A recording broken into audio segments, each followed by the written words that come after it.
Friends, എല്ലാവർക്കും സുഖമല്ലേ? പിന്നെ എന്തൊക്കെയുണ്ട് വിശേഷം? അപ്പോൾ ഇന്ന് ഞാനിവിടെ വന്നിരിക്കുന്നത് നല്ല അടിപൊളിയായിട്ടുള്ള ഒരു സോഫ്റ്റ് ചോക്ലേറ്റ് കേക്ക് റെസിപ്പി ആയിട്ടാണ്. ഈ ഒരു ചോക്ലേറ്റ് കേക്ക് നമ്മൾ ഹോസ്റ്റലിലാണ് ഇന്നിവിടെ ചെയ്യാൻ പോകുന്നത്. ഒരുപാട് റിക്വസ്റ്റ് ഉണ്ടായിരുന്നു ഒരു സോസ് പാൻ കേക്ക് വേണമെന്ന്. അപ്പോൾ ഇതെങ്ങനെയാണെന്ന് നോക്കാം. ഇതുവരെയും ഈ ചാനൽ സബ്സ്ക്രൈബ് ചെയ്യാത്ത കൂട്ടുകാരുണ്ടെങ്കിൽ വേഗം തന്നെ സബ്സ്ക്രൈബ് ചെയ്തോളൂ. സബ്സ്ക്രൈബ് ചെയ്യുമ്പോൾ നിങ്ങൾക്ക് കൂടെ ഒരു ബെല്ലൈക്കൺ വരും. അതുകൂടി ഒന്ന് ക്ലിക്ക് ചെയ്ത് വെച്ചാൽ ഞാൻ വീഡിയോസൊക്കെ അപ്ലോഡ് ചെയ്യുന്ന സമയത്ത് നിങ്ങൾക്കത് മിസ് ചെയ്യാതെ കാണാൻ പറ്റും. So let's start. അപ്പോൾ ഞാൻ ഇതുപോലൊരു സോസ് പാനിലാണ് ഇന്ന് ഈ കേക്ക് ഇവിടെ ചെയ്യാൻ പോകുന്നത്. ഒരുപാട് റിക്വസ്റ്റ് ഉണ്ടായിരുന്നു സോസ് പാൻ കേക്ക് വേണമെന്ന്. കുറേ പേര് പറഞ്ഞിരുന്നു സോസ് പാനിൽ കേക്ക് ഉണ്ടാക്കുമ്പോൾ നല്ല അടിപൊളിയായിട്ട് വരും, പക്ഷേ ഇത്രത്തോളം നല്ല സൂപ്പറായിട്ട് വരുമെന്ന് ഞാൻ തന്നെ പ്രതീക്ഷിച്ചില്ല. അപ്പോൾ നമുക്കിത് എങ്ങനെയാണ് ചെയ്യുന്നതെന്ന് നോക്കാം. ഞാൻ എന്തായാലും ബട്ടർ മിൽക്ക് തയ്യാറാക്കാൻ വേണ്ടിയിട്ട് 3/4 കപ്പ് പാലെടുത്തിട്ടുണ്ട്. തണുത്ത പാലായതുകൊണ്ട് ഞാൻ ജസ്റ്റ് അടുപ്പിലോട്ട് ഒന്ന് വെച്ച് ആ തണുപ്പൊന്ന് മാറ്റിയെടുത്തിട്ടുണ്ട്. ചൂടാവാൻ പാടില്ല കേട്ടോ പാല്. എന്നിട്ട് ഇതിലേക്ക് നമുക്ക് 1 ടേബിൾ സ്പൂൺ വിനാഗിരി ചേർത്തിട്ട് നന്നായിട്ടൊന്ന് ഇളക്കി യോജിപ്പിച്ച് എടുക്കാം. വിനാഗിരിക്ക് പകരം നമുക്ക് നാരങ്ങാ നീരോ അല്ലെങ്കിൽ തൈരോ ഇതേ അളവിൽ തന്നെ ചേർത്തിട്ട് മിക്സ് ചെയ്ത് എടുക്കാവുന്നതേ ഉള്ളൂ. അപ്പോൾ ഇത് നന്നായിട്ട് മിക്സ് ചെയ്ത് ഒരു സൈഡിലോട്ട് വെക്കുക. ഇതൊന്ന് കേടിലായിട്ട് കിട്ടും കുറച്ച് സമയം കഴിയുമ്പോൾ. ഇത് തന്നെയാണ് ബട്ടർ മിൽക്ക്. അപ്പോൾ പുറത്തുനിന്ന് നമുക്ക് ബട്ടർ മിൽക്ക് മേടിക്കാൻ കിട്ടും. അങ്ങനെ മേടിക്കുന്നെങ്കിൽ അത് ഉപയോഗിക്കുക, അല്ലെങ്കിൽ വീട്ടിലില്ല എന്നുണ്ടെങ്കിൽ ഇങ്ങനെ ചെയ്തങ്ങ് എടുത്താൽ മതിയാവും. നമുക്കതൊരു സൈഡിലോട്ട് മാറ്റി വയ്ക്കാം. എന്നിട്ട് നമുക്കൊരു ബൗളിലോട്ട് 100 ഗ്രാം ബട്ടർ എടുക്കാം. ഈ ബട്ടർ പ്രത്യേകം ശ്രദ്ധിക്കുക, തണുത്ത ബട്ടർ എടുക്കരുത്. റൂമിലൊക്കെ എടുത്ത് വെച്ച് തണുപ്പ് മാറിയതിന് ശേഷം മാത്രമേ ഇത് എടുക്കാൻ പാടുള്ളൂ. 1 മണിക്കൂറെങ്കിലും നിങ്ങൾ ഫ്രിഡ്ജിൽ നിന്ന് പുറത്തെടുത്ത് വെച്ചിട്ട് ഉപയോഗിക്കാവൂ. കണ്ടോ, നല്ല സോഫ്റ്റായിട്ട് ഇതുപോലെ ഇരിക്കണം നമ്മുടെ ബട്ടർ. നല്ല കട്ടിയായിട്ടിരുന്നാൽ നമ്മൾ പ്രതീക്ഷിക്കുന്ന പോലെ ഈ കേക്ക് നന്നായിട്ട് വരത്തില്ല. ഇനി നമുക്ക് ഈ ബട്ടർ നന്നായിട്ട് ബീറ്റ് ചെയ്തെടുക്കാം. 1 മിനിറ്റെങ്കിലും നന്നായിട്ട് ബീറ്റ് ചെയ്യുക. നിങ്ങൾ ഈ ബട്ടർ എത്രത്തോളം നന്നായിട്ട് ബീറ്റ് ചെയ്യുന്നു അത്രത്തോളം നല്ല സോഫ്റ്റ് ആയിരിക്കും നമ്മുടെ കേക്ക്. പിന്നെ നിങ്ങൾക്ക് ഇലക്ട്രിക് ബീറ്റർ ഇല്ലെങ്കിൽ ഇത് ചെയ്തെടുക്കാവുന്നതേ ഉള്ളൂ. ഒരു സ്പൂൺ വെച്ചിട്ട് നന്നായിട്ട് അങ്ങ് അടിച്ചെടുത്താൽ മതി. ഇത്രത്തോളം നല്ല പെർഫെക്റ്റ് ആവില്ല, എന്നാലും നമുക്ക് ഇത് ചെയ്തെടുക്കാൻ പറ്റും. ഞാൻ 1 മിനിറ്റാണ് ഞാൻ ബട്ടർ അടിച്ചെടുത്തത്. എന്നതിന് ശേഷം നമുക്കിതിലേക്ക് ഒരു 1.5 കപ്പ് പഞ്ചസാര പൊടിച്ചത് കുറേശ്ശെയായിട്ട് ഇട്ടിട്ട് നല്ല ഹൈ സ്പീഡിൽ ഒരു 4 മിനിറ്റെങ്കിലും ബീറ്റ് ചെയ്തെടുക്കുക. അപ്പോൾ ഈ ബീറ്റ് ചെയ്യുന്ന ഈ ഒരു ടൈം അനുസരിച്ചിരിക്കും നമ്മുടെ കേക്കിൻ്റെ സോഫ്റ്റ്നെസ്. അതുകൊണ്ട് 4 മിനിറ്റ് കറക്റ്റ് നിങ്ങൾ എടുത്തിട്ട് ഇത് നന്നായിട്ട് ബീറ്റ് ചെയ്തെടുക്കുക. ഞാൻ 4 മിനിറ്റ്, മൊത്തം 5 മിനിറ്റ് കൊണ്ടാണ് ഞാൻ ഈ ബട്ടറും നമ്മുടെ ഈ പഞ്ചസാര പൊടിയും നന്നായിട്ട് ഇതുപോലെ പതപ്പിച്ച് എടുത്തിട്ടുള്ളത്. ഇനി നമുക്കിതിലേക്ക് മുട്ട ചേർത്ത് കൊടുക്കണം. തണുത്ത മുട്ട എടുക്കരുത്, നിങ്ങൾ നേരത്തെ തന്നെ ഇതെടുത്ത് പുറത്ത് വെച്ചിട്ട് എടുക്കുക. ഓരോ മുട്ട ചേർക്കുമ്പോഴും ജസ്റ്റ് ഒന്ന് ബീറ്റ് ചെയ്യുക, ഓവറായിട്ട് ബീറ്റ് ചെയ്തുകൊണ്ടേ ഇരിക്കരുത്. അപ്പം ഞാൻ 2 മുട്ടയാണ് ഒഴിച്ചിട്ടുള്ളത്. ഓരോ മുട്ട വീതം വേണം ഒഴിക്കാൻ വേണ്ടിയിട്ട്, 2 എണ്ണം കൂടി ഒന്നിച്ചൊഴിക്കരുത്. അപ്പോൾ ജസ്റ്റ് ബീറ്റ് ചെയ്തതിന് ശേഷം ഇതിലേക്ക് നമുക്ക് ഒരു 2 ടീസ്പൂൺ വാനില എസൻസ് ചേർക്കാം. പലരുടെ കയ്യിലും പല ടൈപ്പ് വാനില എസൻസ് ആയിരിക്കും. അപ്പം നിങ്ങൾ ചില വാനില എസൻസ് 1 ടീസ്പൂണൊക്കെ മതിയാവും. അങ്ങനെയാണെങ്കിൽ 1 ടീസ്പൂൺ ഒഴിക്കുക. അപ്പം ഞാൻ എല്ലാം കൂടെ അടിച്ചൊരു സൈഡിലോട്ട് മാറ്റി വെച്ചു. ഇനി ഡ്രൈ ഇൻഗ്രീഡിയൻസ് നമുക്കൊന്ന് അരിച്ചെടുക്കാം. ഞാൻ 1.5 കപ്പ് മൈദയാണ് എടുത്തിട്ടുള്ളത്. ഇനി ഇതിലേക്ക് നമുക്ക് ഒരു 2.5 ടേബിൾ സ്പൂൺ കൊക്കോ പൗഡർ ഇട്ട് കൊടുക്കാം. ഇനി അടുത്തതായിട്ട് ബേക്കിംഗ് പൗഡറാണ്. 1 teaspoon baking powder, 1/2 teaspoon baking സോഡാപ്പൊടി, പിന്നെ ഒരു 1/2 ടീസ്പൂൺ ഉപ്പ്. ഇത്ര ഇട്ടിട്ടൊന്ന് മിക്സ് ചെയ്യുക. മിക്സ് ചെയ്തിട്ട് നമുക്കിതെല്ലാം കൂടി ഒന്ന് അരിച്ച് എടുക്കാം. അരിച്ചെടുത്തതിന് ശേഷം നന്നായിട്ടൊന്ന് ഇളക്കി യോജിപ്പിക്കണം. നമ്മുടെ കൊക്കോ പൗഡർ, ബേക്കിംഗ് പൗഡർ എല്ലാം കൂടെ നന്നായിട്ട് മിക്സ് ആവണം. അപ്പം എല്ലാം കൂടെ നല്ല പോലെ ഇളക്കി യോജിപ്പിക്കുക. ഇനി അടുത്തതായിട്ട് നമുക്ക് ചെയ്യേണ്ടത് ഈ ഡ്രൈ ഇൻഗ്രീഡിയൻസിൻ്റെ പകുതി ഭാഗം ഇട്ട് കൊടുക്കുക. എന്നതിന് ശേഷം നമ്മൾ നേരത്തെ റെഡിയാക്കാൻ വെച്ചിരുന്ന നമ്മുടെ ബട്ടർ മിൽക്ക് ഇവിടെ റെഡി ആയിട്ടുണ്ട്, അതിൻ്റെയും പകുതി ഒഴിക്കുക. എന്നിട്ട് ബീറ്റർ വെച്ച് തന്നെ നമുക്ക് ബീറ്റ് ചെയ്യാൻ. നിങ്ങൾ കൈ കൊണ്ടാണ് ഇത് ചെയ്യുന്നതെങ്കിൽ, അത് സ്പൂൺ വെച്ചിട്ടാണ് ചെയ്യുന്നതെങ്കിലും ഇതേ രീതിയിൽ തന്നെ അങ്ങ് ചെയ്താൽ മതിയാവും. ഇതുപോലെ നമുക്ക് കുറേശ്ശെ ബട്ടർ മിൽക്കും അതുപോലെ കുറേശ്ശെ നമ്മുടെ ഡ്രൈ ഇൻഗ്രീഡിയൻസ് ഇട്ടിട്ട് മുഴുവനും ഇതിലേക്ക് ചേർത്തിട്ട് ജസ്റ്റ് ഒന്ന് ബീറ്റ് ചെയ്യുക. ലോ സ്പീഡിലിട്ട് ബീറ്റ് ചെയ്യാവൂ. എല്ലാം കൂടെ മിക്സായി എന്ന് കണ്ടാൽ വീണ്ടും മിക്സ് ചെയ്യാൻ വേണ്ടിയിട്ട് നിൽക്കരുത്. ഇനിയും ബീറ്റ് ചെയ്യുകയാണെങ്കിൽ നമ്മുടെ കേക്ക് ഹാർഡായി പോവും. അതുകൊണ്ട് ഇത്രയും മതിയാവും. ഇതെല്ലാം കൂടെ ഒന്നും കൂടി ഒന്ന് ഇതുപോലെ ഒന്ന് മിക്സ് ചെയ്യുക. മതി, ഇനി മിക്സ് ചെയ്യാൻ വേണ്ടിയിട്ട് നിൽക്കേണ്ട. അപ്പോൾ നമ്മുടെ കേക്കിൻ്റെ ബാറ്റർ റെഡിയായി. ഇനി അടുത്തത് നമ്മുടെ സോസ് പാനിലേക്ക് കുറച്ച് ബട്ടർ ഒന്ന് തേച്ച് കൊടുത്തിട്ടുണ്ട്. ഞാൻ ഫുള്ളായിട്ട് കുറച്ചേ തേക്കാവൂ കേട്ടോ, ഓവറായിട്ട് തേക്കരുത്. എന്നിട്ട് ഇതിലേക്ക് 1 ടീസ്പൂൺ മൈദ കൂടി ഇട്ടതിന് ശേഷം ഒന്ന് തട്ടി കൊടുക്കുക. എല്ലാ ഭാഗത്തും എത്തുന്ന വിധത്തിൽ സൈഡിലൊക്കെ ഒന്ന് തട്ടി കൊടുക്കുക. എന്നിട്ട് ബാക്കി വന്നിട്ടുള്ള മൈദ കണ്ടോ ഇങ്ങനെ തട്ടിയെടുത്ത് ഇതങ്ങ് കളയണം കേട്ടോ. ഇതിൽ തന്നെ വെച്ചേക്കരുത്, ബാക്കി തട്ടി കളയുക. അപ്പോൾ നമ്മുടെ സോസ് പാൻ റെഡി ആയിട്ടുണ്ട്. ഇതിലേക്ക് നമ്മുടെ കേക്കിൻ്റെ ബാറ്റർ ഒഴിച്ചു കൊടുക്കാം. എനിക്ക് തോന്നുന്നു നിങ്ങൾക്കിനി ചിലവർക്ക് ഭയങ്കര ബുദ്ധിമുട്ടായിരിക്കും ഉപ്പൊക്കെ ഇട്ട് ബേക്ക് ചെയ്യുക, മണലും എല്ലാം ഇഡലിക്കുട്ടത്തിലിട്ട് ബേക്ക് ചെയ്യുക. പക്ഷെ അതൊക്കെ വെച്ച് നോക്കുകയാണെങ്കിൽ ഇത് വളരെ ഈസിയാണ്. നമുക്ക് ഉപ്പ് എടുക്കേണ്ട, മണൽ അങ്ങനെ യാതൊരു ആവശ്യവും ഇല്ല.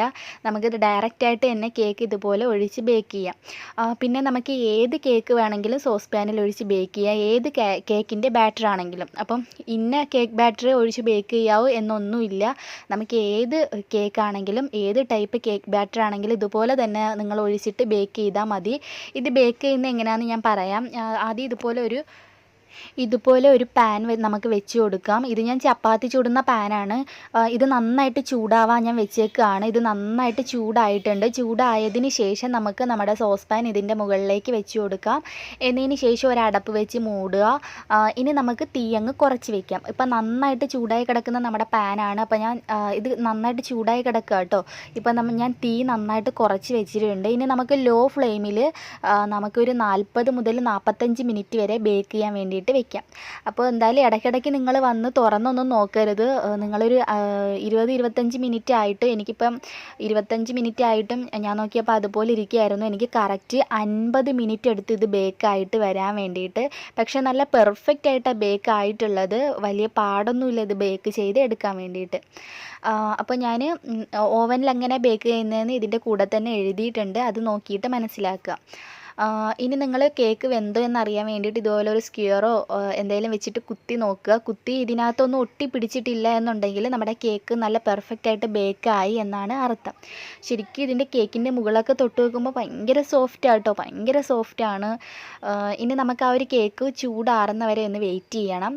ഈ ഒരു സമയത്ത് നമുക്ക് ചോക്ലേറ്റ് കുറച്ചൊന്ന് ഗ്രേറ്റ് ചെയ്തെടുക്കാം. ഞാൻ നൈഫ് വെച്ചിട്ടാണ് ഞാൻ ഇതുപോലെ ഒന്ന് ഗ്രേറ്റ് ചെയ്തെടുക്കുന്നത്.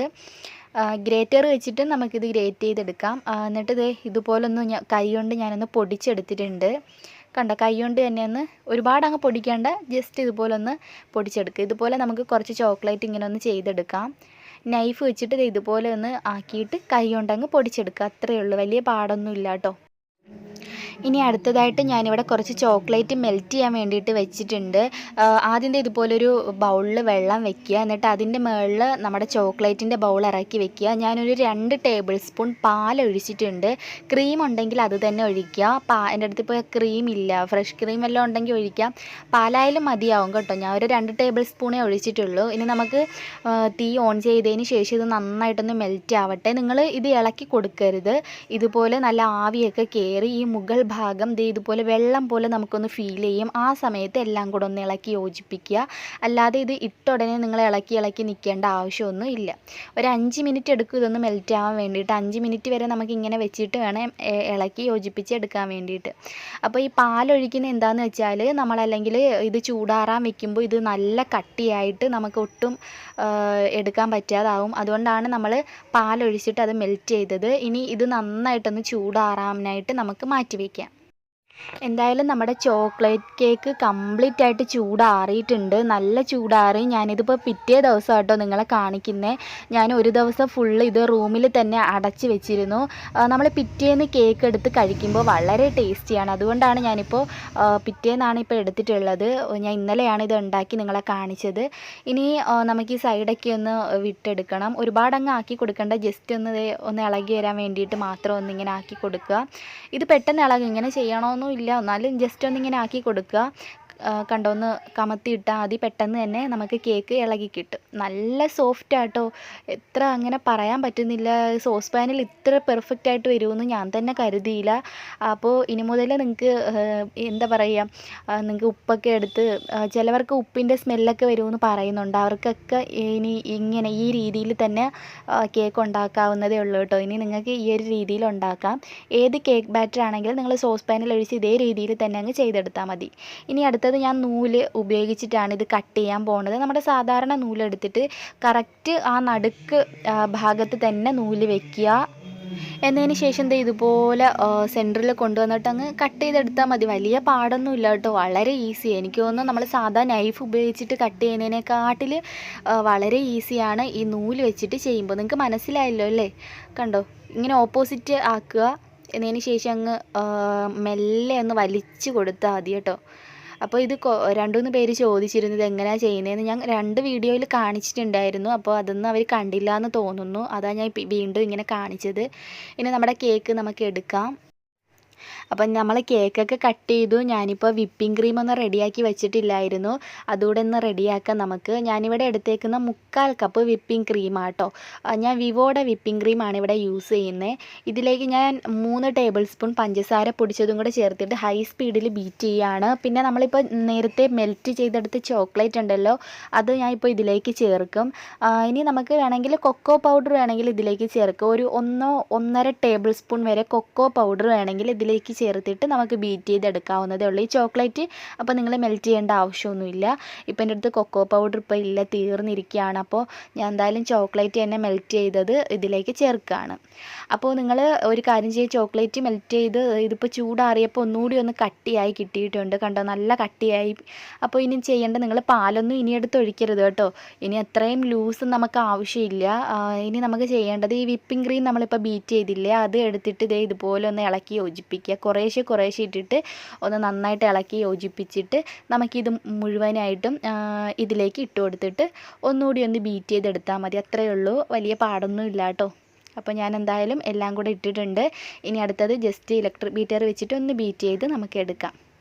ഇനി ഈ ബീറ്റർ ഇല്ലാതെ വിപ്പിംഗ് ക്രീം എങ്ങനെ ബീറ്റ് ചെയ്യാം എന്നുള്ള വീഡിയോ ഞാൻ ഇട്ടിട്ടുണ്ടായിരുന്നു.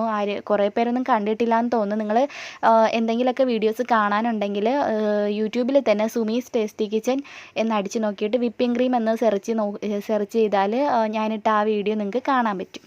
ഇനി അടുത്തത് നമ്മുടെ കേക്കിലേക്ക് കുറച്ച് ഷുഗർ സിറപ്പ് സ്പ്രെഡ് ചെയ്ത് കൊടുക്കാം. കുറച്ച് നന്നായിട്ട് സ്പ്രെഡ് ചെയ്ത് കൊടുക്കുക, എന്നാൽ ഒന്നുകൂടി നമ്മുടെ കേക്ക് കഴിക്കാനും ഒരു സ്വാദ് കാണും. എന്താ പറയുക, നല്ല ഒന്നുകൂടി ഒന്ന് സോഫ്റ്റായിട്ട് കിട്ടും. ഇനി അടുത്തത് നമ്മുടെ ക്രീം നമുക്കിതിൻ്റെ നടുക്കായിട്ട് വെച്ച് കൊടുക്കാം. എന്നതിന് ശേഷം അടുത്ത ലെയർ കേക്ക് വെക്കുക. വീണ്ടും ബാക്കി ക്രീം വെച്ചിട്ട് നമുക്കിത് ഫുള്ളായിട്ട് വിപ്പിംഗ് ക്രീം വെച്ചിട്ട് കവർ ചെയ്ത് എടുക്കാം. ഇനി ഞാനിവിടെ ചെയ്യുന്നത്, നമ്മൾ നേരത്തെ ഗ്രേറ്റ് ചെയ്ത് വെച്ച ചോക്ലേറ്റില്ലേ, അത് ഞാൻ കുറച്ച് നേരം ഫ്രിഡ്ജിലോട്ട് വെച്ചിട്ടുണ്ട് കേട്ടോ. അതാകുമ്പോൾ നമ്മൾ ഈ ചോക്ലേറ്റ് ഇതിൻ്റെ മുകളിലോട്ട് ഇടുമ്പോൾ നമ്മുടെ കയ്യിൽ ഒട്ടി പിടിക്കാതിരിക്കും. അപ്പോൾ ഞാൻ ഇത് ഫ്രിഡ്ജിൽ വെച്ചിട്ടാണ് ഞാൻ ഇപ്പോൾ ഇത് എടുത്തത്. ഫ്രിഡ്ജിൽ വെക്കുമ്പോൾ ഒന്നുകൂടി അങ്ങ് ഉറച്ചിരിക്കും, നമ്മുടെ കയ്യിൽ ഒട്ടി പിടിക്കത്തില്ല. അപ്പോൾ നമുക്ക് ഗ്രേറ്റ് ചെയ്തെടുത്ത് വെച്ച നമ്മുടെ ചോക്ലേറ്റ് ഇതിൻ്റെ ഫുള്ളായിട്ട് ഇട്ടിട്ട് നമുക്കിതൊന്ന് കവർ ചെയ്ത് എടുക്കാം. അപ്പോൾ എല്ലാ ഭാഗത്തും നന്നായിട്ട് ഇട്ട് കൊടുക്കുക കേട്ടോ. അപ്പോൾ അത് സൈഡിലൊക്കെ നമുക്ക് നന്നായിട്ടൊന്ന് വെച്ച് കൊടുക്കാം. കൈ കൊണ്ട് തന്നെ അത് ഇതുപോലെ അങ്ങ് വെച്ച് കൊടുത്താൽ മതി കേട്ടോ, വലിയ പാടൊന്നുമില്ല. കണ്ടോ, ഇതുപോലെ ഫുള്ളായിട്ട് അങ്ങ് വെച്ച് കൊടുത്താൽ മതി. അപ്പോൾ എല്ലാവരും ഈ ഒരു കേക്ക് ട്രൈ ചെയ്ത് നോക്കണം. വീഡിയോ നിങ്ങൾക്ക് ഇഷ്ടമായിട്ടുണ്ടെങ്കിൽ താഴെ ഒരു ലൈക്ക് ബട്ടൺ കാണാം, അവിടെ ഒന്ന് പ്രസ് ചെയ്ത് ലൈക്ക് ചെയ്യാൻ ആരും മറക്കരുത്. വലിയ പാടൊന്നും ഇല്ലല്ലോ ലൈക്ക് ചെയ്യാനല്ലേ. അപ്പോൾ എല്ലാവരും ലൈക്ക് ചെയ്യില്ലേ ഇല്ലേ? അപ്പോൾ എല്ലാവരും ലൈക്ക് ചെയ്യുക. അതുപോലെ തന്നെ നിങ്ങളുടെ കമൻസൊക്കെ അറിയിക്കുക. പിന്നെ ഇതുവരേക്കും നിങ്ങൾ ഈ ചാനൽ സബ്സ്ക്രൈബ് ചെയ്യാത്ത കൂട്ടുകാരാണെങ്കിൽ തീർച്ചയായും സബ്സ്ക്രൈബ് ചെയ്യുക. സബ്സ്ക്രൈബ് ചെയ്യുമ്പോൾ നിങ്ങൾക്ക് കൂടെ ബെല്ലൈക്കൺ വരും, അതുകൂടി ഒന്ന് ക്ലിക്ക് ചെയ്ത് വെക്കുക.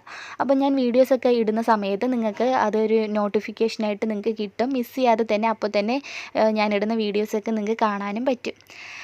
അപ്പോൾ എല്ലാവരും ട്രൈ ചെയ്ത് നോക്കുക. നമുക്ക് ഈ ഒരു കേക്ക് ഒന്ന് കട്ട് ചെയ്ത് കൂടി ഞാൻ കാണിച്ചു തരാം. ഇതിപ്പോൾ എത്ര കിലോ എന്നൊക്കെ ചോദിച്ചാൽ ഇച്ചിരി എന്താ പറയുക, ഒരു 1-1.25 കിലോ ഒക്കെ വരും കേട്ടോ. 1.25 കിലോ ഒക്കെ വരും. 1 കിലോയിൽ കൂടുതലുണ്ട്, 1.25 ആയിരിക്കും വരുന്നത്.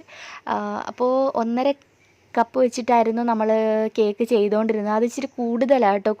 ഒരാൾ എൻ്റെ അടുത്ത് ഇങ്ങനെ പറഞ്ഞിരുന്നു, അവരത് തൂക്കി നോക്കിയ സമയത്ത് നമ്മൾ 1.5 കപ്പ് വെച്ചല്ലേ കേക്കൊക്കെ ചെയ്യുന്നത്. അപ്പോൾ അത് തൂക്കി നോക്കിയപ്പം 1 കിലോയും 300 ഗ്രാമും ഉണ്ടെന്നാണ് പറഞ്ഞത്. അപ്പോൾ നമ്മൾ 1.5 കപ്പ് നമുക്ക് വേണ്ട 1 കിലോ കേക്ക് ഉണ്ടാക്കാൻ വേണ്ടിയിട്ട്.